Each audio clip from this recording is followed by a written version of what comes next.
Hey everyone, this is our Timer Tip Tuesday for August 10th, and today we're going to be talking about bibs and chips in race day scoring. So the agenda is, what is a bib-chip file? I'm sure most of you know exactly what we're going to be talking about. Others might not, especially if you're a newer timer. Then we're going to go through how to create and import, and that could be through CSV, or there's also a specific IPCO Trident tool to use, how to manually assign chips, and we're going to say this over and over again, and that's if one, then all chips assigned. So I just put that as an agenda item so that we talked about it literally on every single slide, because it has been a hurdle point for some people. So we'll talk about that over and over again.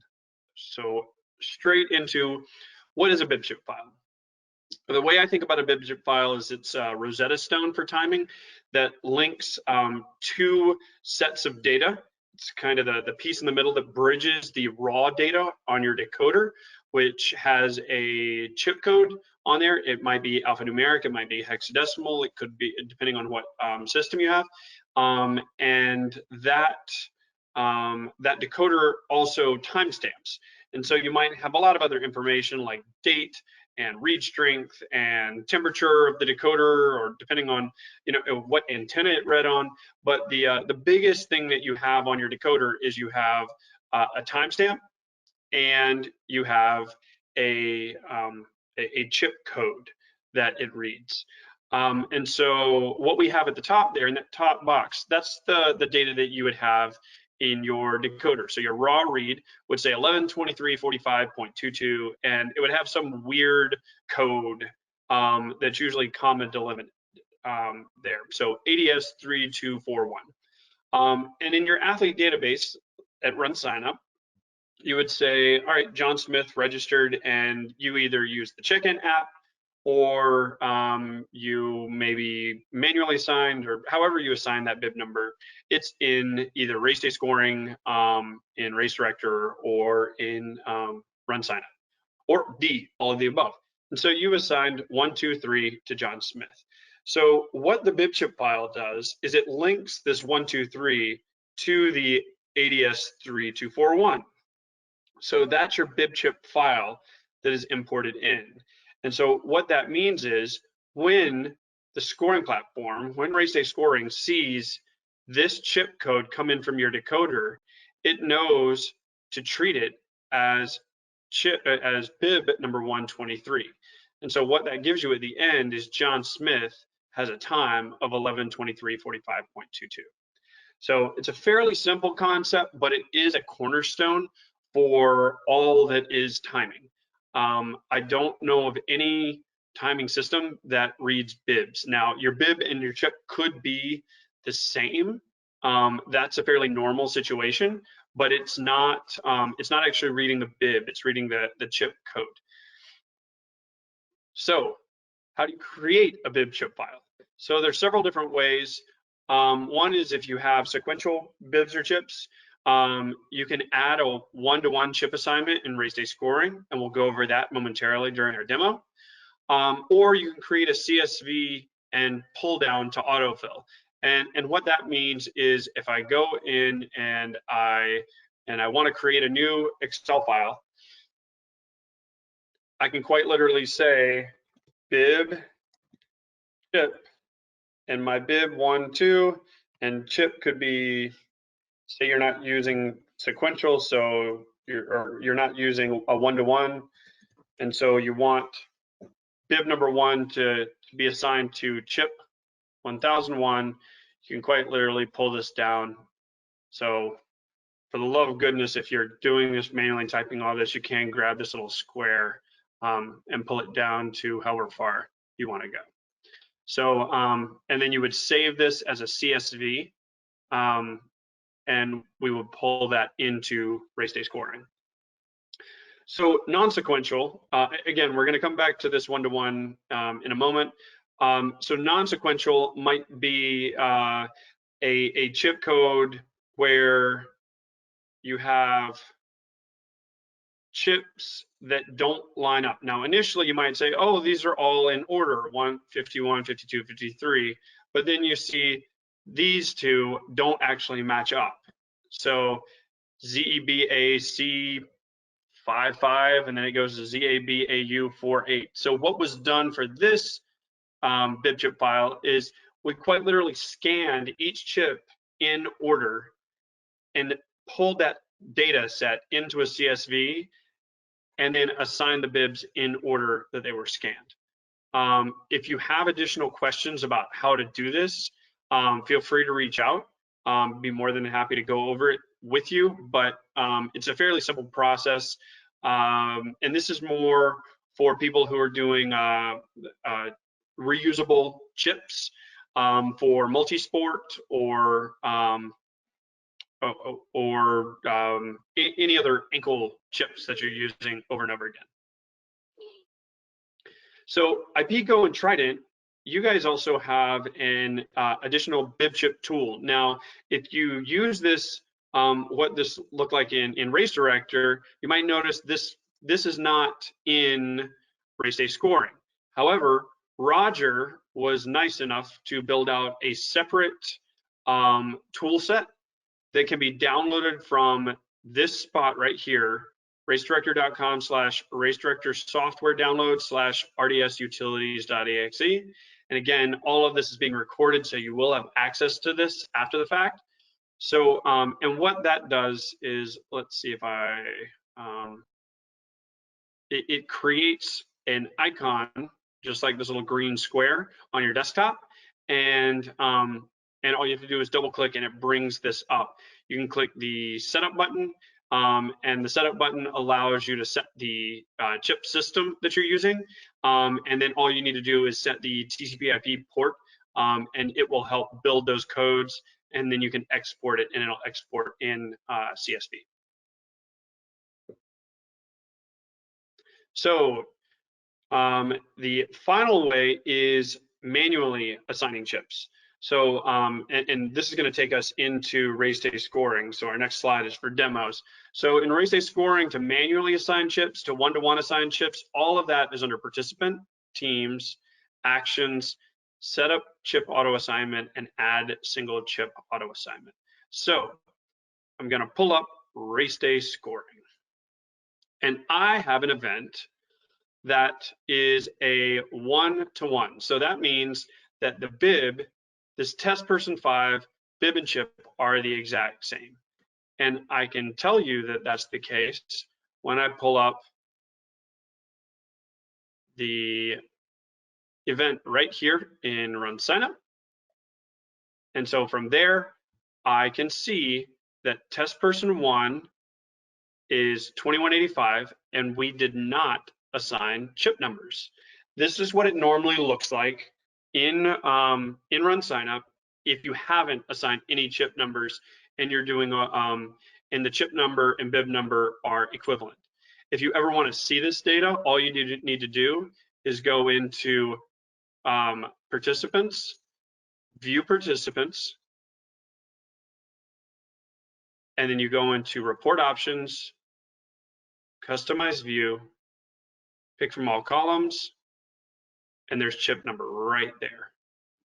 So we just scroll down and update the report, and now we can see the chip number.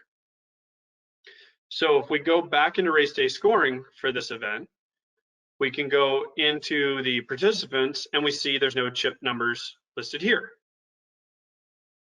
So what happens if we assign one chip number, and where do we assign these chip numbers? So we're already in participants and teams. Actions is this little button right here. There's a drop down. So from here, we can go into setup chip auto assignment. Now, there's a lot of really useful information that we've gathered a lot of people don't read. But if you're going to upload any cross-reference, you need to include a full mapping of participants. So that means if you add a single chip, you need to then add one-to-one. So what I'm going to do is I'm going to show you, if we go back in, we see we have raw reads, and we have 16 people in the event, and we have 7 reads start and finish for the 5K. We have 9 reads, start and finish for the 10K. And so 9 plus 7 is 16. So everyone has started and everyone is finished. And all those reads look good. We have times for people. We can toggle back and forth. We can see all of this data in there. However, if we go in and we say, I need to see what one of these bib numbers is, I think I can scroll over here, 2185. So if we say 2185 is 2185. Oh, let's add a single chip. So 2185 is chip number 2185. And I don't need to convert, so I'm gonna add that. So that has been added. So if we scroll down, now I have some information down below. I can see single chip and bib is added. Boom, that's awesome. Let's go back in the dashboard.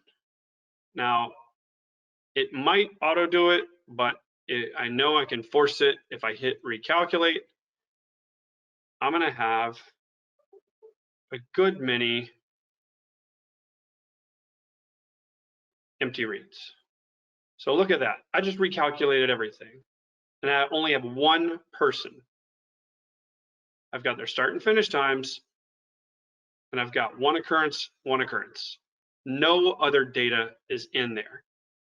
And so we go back to this thing that we keep saying, if one, then all. So keep in mind, and again, if we go back into our results or our participant list at RunSignup, you can now see that chip number is assigned at the RunSignup level. So what's going on? Well, because we set one up, it's now looking for everyone's chip number. So all of these chips are now looked at as unknown reads. So if we go back into actions and we go to add one-to-one chip assignments, we can go to, just gonna cover everybody since I think I started at 285. I save my range. So now all of these are down there. And I just had a note that popped up that said 299 or 2,999 chips were assigned because one was already in there. So now if I go back to the dashboard, and I'm sure if I waited, it would recalculate on its own. But now if we hit recalculate, we should see there's 286. We didn't have that originally. We had 285. Boom. 14, 18. We've got all those reads back in. So again, if you're going in and you're working on a race, you're like, oh, I accidentally stuck chip number 1234 on bib number 1233, and so you have to update that. You need to make sure that you import a full bib-chip file into RunSignup or into RaceDay scoring, which will then push into RunSignup. So again, we just uploaded all of those. And if we hit refresh, all of that data pushes up to RunSignup. Same thing if you have a triathlon, it looks a little bit different. You see that you have chip codes pushed up that don't look exactly like the bib number. These are also assigned the exact same way that we just assigned everything here in RaceDay scoring. So all of those are imported in, and if we want to import a bib-chip file, let's say we wanted to do 2185 is 2185, we could quite literally go in, we can make one really, really quickly.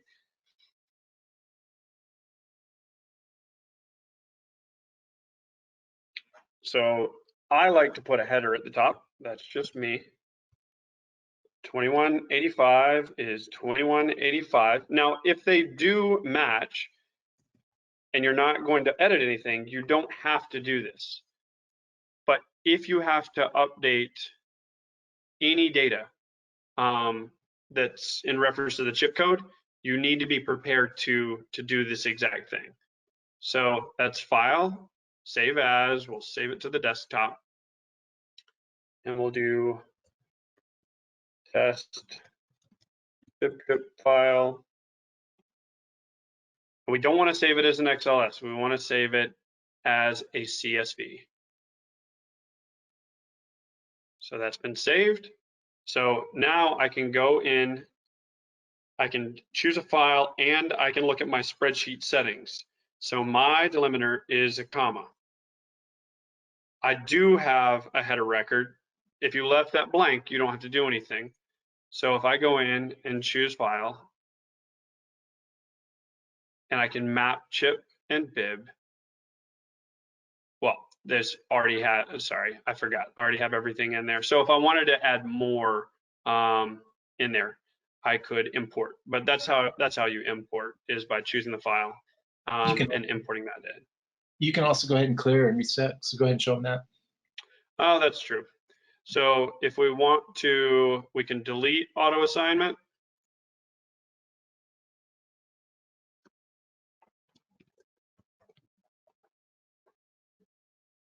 And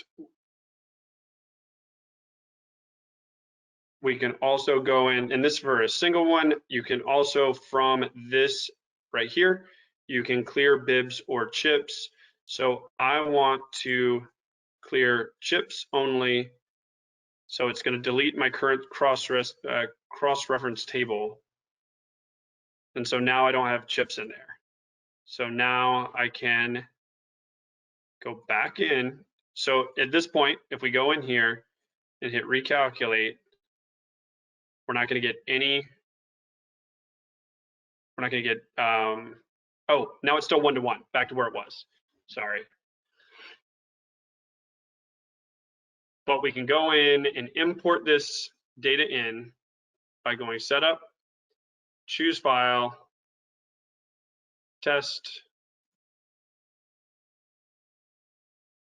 and it's been saved. And now just the ones that we made are in there, not 1 through 3,000. And all this data shouldn't have changed because we labeled everything the exact same it was when it came in originally. So any questions thus far on the bib-chip assignment?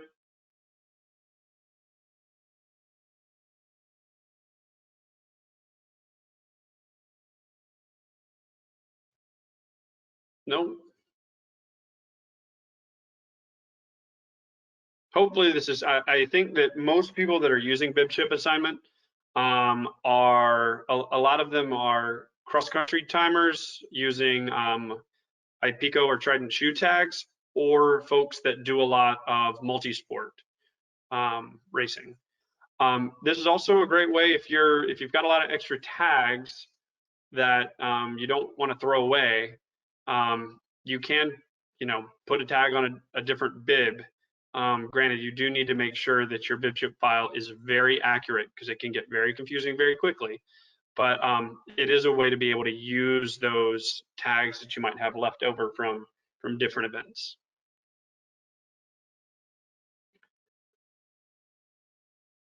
So if there's nothing else, again, if any of you do have questions about that IPICO tool, IPICO/Trident tool, let us know.